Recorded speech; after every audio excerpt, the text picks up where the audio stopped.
हाल ही के कुछ महीनों में हमने कई न्यू फिफ्थ जनरेशन के फाइटर एयरक्राफ्ट्स को देखा है और कैसे ये फॉरेन एयर फोर्सेस में रेवोल्यूशन ला सकते हैं ये भी हम जानते हैं। आने वाले समय में हम देखेंगे साउथ कोरियाई KA-IKF-21 जो कि एक twin engine twin seat multi role aircraft है और इसका उद्देश्य F-35 के समान है। दूसरा है तुर्की का TAI-TF कान जो एक मल्टी रोल फाइटर जेट है और ये F-16 की जगह लेगा।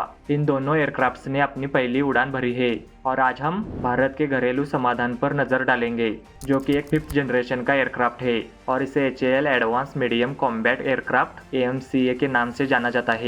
और आज हम इस इंडिया के एम्बिशियस प्रोजेक्ट AMCA के बारे में अच्छे से जानेंगे। इससे पहले कि हम आगे बढ़े 1000 सब्सक्राइबर्स की फैमिली पूरी करने में मुझे कृपया मदद करें। Then let's see. AMCA project की शुरुआत 2010 में हुई थी।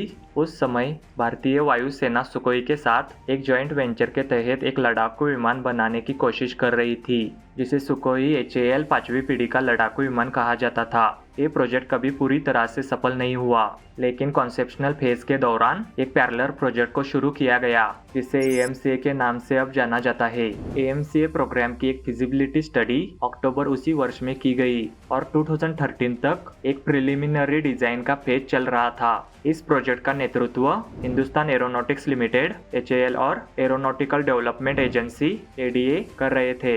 नवंबर 2013 में 9 अलग अलग डिजाइन CAD मॉडल में तैयार किए गए और अगले वर्ष के दौरान उन पर स्टडी की गई। 2014 के अंत तक इन डिजाइन्स का विंड टनल और रडार क्रॉस सेक्शन टेस्ट किया गया। इस टेस्ट के रिजल्ट से 9 डिजाइन्स में से एक फाइनल डिजाइन चुना गया और 2015 तक बेसिक कॉन्फ़िगरेशन को फाइनलाइज कर दिया गया। ये डिजाइन एक ट्विन इंजन डायमंड ट्राइपेजॉइडल विंग वाला एयरक्राफ्ट था जिसमें VTOL और एक बबल कैनोपी थी और इसमें एक सिंगल पायलट बैठता था। अधिकांश अन्य फिफ्थ जनरेशन के डिजाइन की तरह AMCA कॉन्सेप्ट का स्वरूप F-35 जैसा था। संभवतः एजिलिटी को लोअर रडार क्रॉस सेक्शन के साथ बैलेंस करने का परिणाम स्वरूप इस डिजाइन को 2016 में भारतीय वायुसेना को प्रस्तुत किया गया। उसी वर्ष वायुसेना ने औपचारिक रूप से इस डिजाइन कॉन्सेप्ट को स्वीकार कर लिया। कॉन्सेप्शुअलाइजेशन फेज का वन ऑफ द कोर गोल एक ऐसे विमान को बनाना था जो अभी भी अपेक्षाकृत नया सुकोई Su-30 MKI और रूस के फ्लैंचर एच का ऑफिशियल इंडियन एक्सपोर्ट वेरिएंट को बदल सके। ये अपने आप में एक हाई एम्बिशियस प्रोजेक्ट है। सुकोई 30 का लेटेस्ट इटरेशन शायद पूर्व में प्रोड्यूस सबसे अच्छे मल्टी रोल विमानों में से एक है, संभावित क्लासिफाइड प्रोजेक्ट्स को छोड़कर। पश्चिमी दृष्टि से सुकोई 30 को 4.5 जनरेशन का लड़ाकू विमान कहा जाएगा जो मॉडर्न सुपर हॉर्नेट या स्ट्राइक ईगल के समान है। इस प्रकार AMCA भारत का F-35 के समकक्ष होगा। एक lightweight more modern alternative traditional multi role aircraft है और ये भी समान मिशनों को पूरा करने में सक्षम होगा। AMCA प्रपोजल को कई भूमिकाएं निभानी होगी, अर्थात air supremacy, suppression of enemy air defences, air interdiction and electronic warfare. अगले कुछ वर्षों में रफ डिजाइन को और अधिक विकसित किया जाएगा। 2020 में यूरेशियन टाइम्स द्वारा रिपोर्ट किया गया था कि इसका लक्ष्य एक ऐसा विमान तैयार करना था जो बाहर से फिफ्थ जनरेशन के फाइटर जेट्स के डिजाइन प्रिंसिपल का पालन करता हो, जबकि अंदर से अधिक आधुनिक तकनीक से सुसज्जित हो, कुछ हद तक 6th जनरेशन के लड़ाकू विमान जैसा। एडवांस सिस्टम को डोमेस्टिकली डेवलप करते समय और डिफिकल्टीज को देखते हुए ये खुलासा हुआ कि AMCA के 2 प्रारंभिक चरण होंगे। पहला चरण मार्क 1 ये विभिन्न विदेशी सिस्टम्स पर निर्भर करेगा, जबकि बाद में मार्क 2 वेरिएंट में more advance internal systems and other domestically produced technology शामिल होगी। विमान के बाहरी ढांचे का मूल स्वरूप परिचित होगा जो lower radar cross section design principle पर निर्भर होगा। हिंदुस्तान एरोनॉटिक्स ने नोट किया कि उनका वर्तमान twin tail plane design radar signature पर भारी प्रभाव डालता है। इसके अलावा अन्य विशेषताएं जैसे कि 30 से 40% कॉम्पोजिट रडार ऑब्जॉर्बिंग मटेरियल्स और अतिरिक्त हथियार भी इसमें शामिल है। इस फेज में न्यू रिफाइन एयर इंटेक्स का इम्प्लीमेंटेशन किया गया है। ये नए इंटेक्स जिन्हें डाइवर्टलेस सुपरसोनिक इंटेक्स DSI के रूप में जाना जाता है, एक सर्पेंटाइन या एस शेप इनलेट के साथ ये इंजन फैन ब्लेड्स के सामने की विजिबिलिटी को कम करते हैं। ये इम्पोर्टेंट है क्योंकि फैन ब्लेड्स रडार पर प्रमुखता से दिखाई दे सकते हैं। वास्तव में कुछ आधुनिक विमानों में जैसे कि F-16 दूसरे विमान के फैन ब्लेड्स रडार पर पहचाने जा सकते हैं और ऑनबोर्ड डाटाबेस के माध्यम से विमान के प्रकार की पहचान की जा सकती है, जिससे आमतौर पर नॉन कोऑपरेटिव टारगेटिंग रिकॉग्निशन के रूप में जाना जाता है, जो तब तक उपयोग किया जाता है जब फ्रेंड या फुल ट्रांसपोंडर्स फेल हो जाते हैं। एयरफ्रेम के भीतर वजन बचाने के लिए बहुत कुछ किया गया है। एक fly bye optic system develop किया गया जिसने वैरायटी ऑफ सेंसर वायरिंग को फाइबर ऑप्टिकल केबल से रिप्लेस कर दिया। रडार भी कुछ हद तक नया बताया गया है। एक मॉडिफाई वर्जन है डोमेस्टिकली प्रोड्यूस उत्तम AESA रडार का। इस सीरीज के डोमेस्टिकली मेड रडार्स को करंटली अदर इंडियन एयरफोर्स के एयरक्राफ्ट्स में अर्थात HAL तेजस और डेल्टा विंग फाइटर इस एयरक्राफ्ट पर टेस्ट किया जा रहा है और इसे HAL TEDBF MiG-29 और फ्लैंचर पर भी अडॉप्ट करने की प्लानिंग है। भारत की वर्तमान महत्वाकांक्षा तुर्की की तरह है, जैसे कि तुर्की की महत्वाकांक्षा विदेशी निर्भरता से हटकर घरेलू आत्मनिर्भरता की ओर बढ़ने की है, कम से कम सैन्य रूप से। शॉर्ट टर्म में इनका गोल कई डोमेस्टिक एयरक्राफ्ट्स को डेवलप करना है, जिसमें ट्रेनर्स, अटैक और यूटिलिटी हेलीकॉप्टर्स और मल्टी रोल एयरक्राफ्ट शामिल है। इसी तरह ऐसा प्रतीत होता है कि भारत एक उन्नत स्तर की घरेलू स्थिरता की ओर बढ़ रहा है। ये पूरी तरह से सेंस भी बनाता है, क्योंकि तुर्की और भारत दोनों अपने आप को पूर्व और पश्चिम के बीच एक चौराहे पर पाते हैं। जो पॉलिटिकली कहे तो अन्य देशों पर निर्भर रहते हुए एम्बिशियस प्रोजेक्ट्स को बनाना मुश्किल हो जाता है, like Russia Ukraine war, Israel Palestine war and China Taiwan conflicts, खासकर इस तरह के अनसर्टन टाइम में जब पावर एंड अलायंस तेजी से बदल सकते हैं, जैसे तुर्की के TF खान लड़ाकू विमान के साथ हुआ। भारत में एक और चुनौती है डोमेस्टिक इंजिन्स का प्रोडक्शन करना। गवर्नमेंट ने 2021 में ये घोषणा की थी कि इस प्रोजेक्ट के through semi native engine develop करने के लिए एक जॉइंट वेंचर का लक्ष्य रख रही है। एंड 2023 में ये पता चला कि इस इंजन का डेवलपमेंट भारत फ्रांस पार्टनरशिप के तहत होगा, जिसे हॉरिजॉन 2047 के नाम से जाना जाएगा। 2023 तक 7 इयर्स के डेवलपमेंट के बाद ये घोषणा की गई कि AMCA का डिजाइन फेज कंप्लीट हो गया है। 2024 में प्रोटोटाइप डेवलप प्रोजेक्ट को करंट डिजाइन के 5 वर्किंग प्रोटोटाइप बनाने के लिए 1.9 बिलियन अमेरिकी डॉलर यानी ऑलमोस्ट 15,000 करोड़ का बजट दिया गया है। इसे Indian defence research and development organisation DRDO द्वारा कंफर्म किया गया। इस उम्मीद के साथ कि पहला प्रोटोटाइप 2027 तक पूरा हो जाएगा और रोल आउट के लगभग 1 साल बाद पहली उड़ान भरी जाएगी।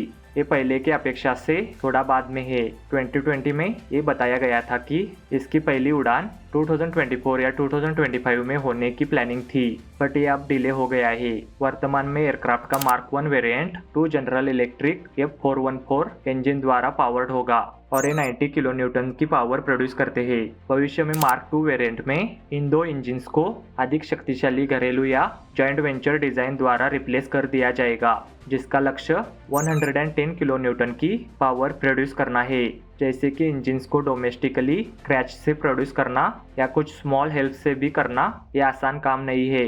अधिकांश दुनिया इंजिन्स के लिए या तो अमेरिका या तो रूस की तरफ देखती है। प्राइमरी इशू केवल पावर या कैपेबिलिटी नहीं है, बल्कि रिलायबिलिटी एंड लॉन्जिविटी भी है। F414 इंजन, जिसे करंटली वेरियस कैपेसिटी में भारत द्वारा यूज किया जा रहा है, ये एक टेस्ट किया हुआ इंजन है। हालांकि ऑन पेपर एम्बिशियस हाई हो सकती है, एक डोमेस्टिकली बिल्ट इंजन को तब तक बेहतर विकल्प के रूप में नहीं माना जाएगा जब तक कि ये GE इंजन की रिलायबिलिटी और प्रिसिशन इंजीनियरिंग से मेल नहीं खाता। यदि ये more powerful engine potentially prone to failure और रेगुलर मेंटेनेंस के कारण समस्याग्रस्त हो सकता है, तो लेस पावरफुल लेकिन टेस्टेड इंजिन्स को प्राथमिकता दी जाएगी। करंट प्लान्स के अनुसार AMCA के पहले प्रोडक्शन के लिए 2029 की समय सीमा तय की गई है और 125 विमान बनाने का लक्ष्य है। मार्क 1 वेरिएंट में 2 स्क्वाड्रन्स इक्विप्ड होंगे, जबकि मार्क 2 वेरिएंट में और 5 स्क्वाड्रन्स को इक्विप किया जाएगा।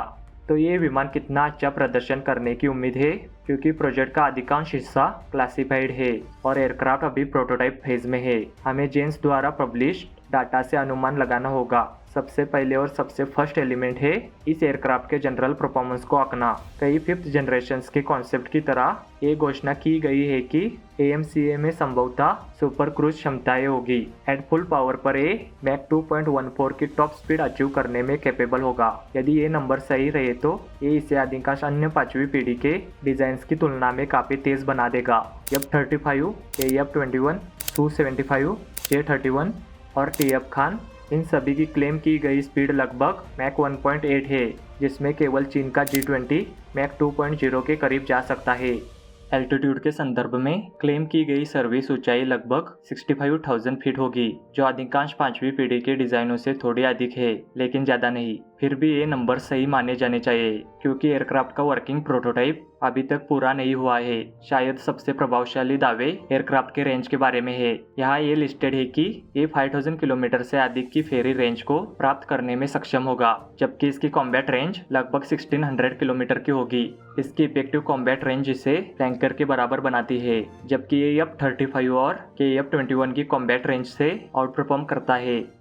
आर्मामेंट यानी हथियारों के संदर्भ में AMCA को 6486 kg तक के मुनिशंस ले जाने में सक्षम बताया गया है। सभी 5वीं पीढ़ी के डिजाइनों की तरह इसे इंटरनली एंड एक्सटर्नली स्टोर्स में विभाजित किया जा सकता है। इंटरनली 1496 kg मुनिशंस रखे जा सकते हैं। हाइपोथेटिकली A6 MK82 या APB 500S या सिंगल MK83 के साथ दो MK82S जैसे कुछ ये ले जाने में अलाउ करेगा। एक अनकन्फर्म नंबर में एक्सटर्नल हार्ड पॉइंट भी है, जो 4989 kg के और हथियार ले जाने में अलाउ करेगा। कंपैरिजन में सुकोई 30 MKI लगभग 8164 kg, F-15E 10430 kg और एक सेम साइज का एयरक्राफ्ट F-32 8164 kg ले जा सकता है। AMCA की स्मॉलर स्टोर कैपेसिटी इसके पेलोड डिलीवरी को लिमिटेड कर सकती है, हालांकि ये ओवरऑल मिशन इफेक्टिवनेस को इम्पैक्ट नहीं कर सकती। To exemplify this, same size का F-16C ऑन पेपर पर अपने 2 इनर पाइलॉन्स पर 6 एयर टू ग्राउंड वेपन्स ले जा सकता है। अगर ट्रिपल क्लस्टर पाइलॉन्स अटैच किए जाए तो इसके अलावा 2 पाइलॉन्स में 2 एयर टू ग्राउंड वेपन्स और 4 आउटवर्ड्स पाइलॉन्स में एयर टू एयर मिसाइलें हो सकती है। हालांकि इस लेवल के फायर पावर के साथ टास्किंग असंभव है। ज्यादातर F-16S को एयर टू ग्राउंड मिशनों के लिए 2 to 4 AG वेपन्स के साथ टास्क किया जाता है, जिससे 2 इनबोर्ड पाइलॉन्स पर ड्रॉप टैंक्स के लिए जगह बचती है। AG स्टोर्स को 1814 kg या उससे कम रखेगा। इस प्रकार लड़ाकू विमान के अतिरिक्त स्टोर्स की सीमा के पक्ष या विपक्ष में तर्क दिया जा सकता है, हालांकि प्रैक्टिकली इसका कोई हानिकारक प्रभाव नहीं होगा। In terms of special armament types में ये निर्धारित किया गया है कि TF कान की तरह एयरक्राफ्ट को वर्तमान में इंडिजिनस सिस्टम के तहत बिल्ड किया जा रहा है। इसमें कई तरह के प्रिसीजन गाइडेड म्यूनिशंस और लेजर गाइडेड बॉम्ब्स शामिल है, साथ ही कई एयर टू ग्राउंड मिसाइलें भी है। स्टैंड ऑफ वेपन्स के संदर्भ में एयरक्राफ्ट वैरायटी टाइप्स के इंफ्रारेड और एक्टिव रडार गाइडेड मिसाइल्स का यूज करेगा, जिन्हें अस्त्र कहा जाता है, जो कि स्वदेशी रूप से निर्मित मिसाइल्स का परिवार है। अस्त्र की वास्तविक क्षमताओं के बारे में अधिक जानकारी नहीं है। हालांकि इंडियन एयरफोर्स ने 2017 में मिसाइल्स के अर्ली वेरिएंट को अपनाना शुरू किया, जबकि आगे के वेरिएंट्स जो AMCA पर पाए जाएंगे ये अभी भी अंडर डेवलपमेंट में है। इसके अलावा अदर एम्बिशियस क्लेम्स भी किए गए हैं जो आर्मामेंट से रिलेटेड है। विशेष रूप से इंडियन एयरफोर्स के चीफ ने कहा है कि AMCA के गोल में से एक गोल है कि इसमें मोर मॉडर्नाइज वेपन्स के एक वैरायटी को शामिल किया जाएगा। इसमें ड्रोन्स, स्वॉर्म्स और विंगमैन क्षमताओं से लेस मॉडल, साथ ही directed energy weapons, hypersonic missiles and high altitude platform system HAPS शामिल है। ये शब्द आमतौर पर एटमॉस्फेरिक सूडो सैटेलाइट को रेफर करता है, जिन्हें एयरक्राफ्ट से लॉन्च किया जा सकता है और हाई एल्टीट्यूड स्टेशन पर बैठकर कम्युनिकेशन एंड ऑब्जर्वेशन यूटिलिटीज को प्रोवाइड कर सकते हैं। वर्थ नोटिंग ये भी है कि ये सिंगल सीट कॉन्फ़िगरेशन है। 80 और 90 के दशक में aircraft design twin seat setup से दूर होते दिखते हैं, क्योंकि तब अधिक विश्वास ऑटोमेटिक सिस्टम्स में किया गया। आज हालांकि हम कई डिजाइन्स को ट्विन सीट सेटअप में रिवर्ट होते हुए देख रहे हैं। चेंगदू G20 जो पहले एक सिंगल सीट वाला एयरक्राफ्ट था, अब इसे एक ट्विन सीट मल्टी रोल विमान के रूप में डेवलप किया जा रहा है, जबकि साउथ कोरिया का KF-21 भी ट्विन सीट सेटअप के साथ आता है। इसके कई कारण है। फिल्मों जैसे टॉप गन के कारण ज्यादातर लोग जानते हैं कि रडार इंटरसेप्ट ऑफिसर RIO या वेपन सिस्टम ऑफिसर WSO ये महत्वपूर्ण होते हैं और उनका काम सिर्फ रडार वार्निंग रिसीवर पर नेल्स या पाइक्स को कॉल आउट करना ही नहीं होता। In practice RIO and WSO ये variety of information intensive systems का ध्यान रखते थे, जिनमें targeting pods, electronic counter measures, radar Pacific और निश्चित रूप से रडार वार्निंग रिसीवर पर नजर रखना और फ्रंट सीट वाले व्यक्ति की हेल्प करना शामिल होता था। आज भी ये समान है, लेकिन अब ये data link related task, drone tasking और अन्य प्रकार के क्रॉस सिस्टम नेटवर्किंग के ऊपर इनका फोकस इंक्रीज हुआ है, चाहे वो एयर एसेट के बीच हो या जमीन, समुद्र और भविष्य में स्पेस में यूनिट या यूटिलिटीज के साथ हो। एक टीम के रूप में काम करने के ऑब्वियस एडवांटेजेस है, बजाय इसके कि एक व्यक्ति अकेले वेरियस सिस्टम्स को संभालने की कोशिश करे। ये स्पष्ट तब हो जाता है जब एक सिंगल सीट वाला एयरक्राफ्ट जैसे कि F-16 इसे एक अनसर्टन एनवायरनमेंट में पर्टिकुलर मिशन के लिए तैनात किया जाता है।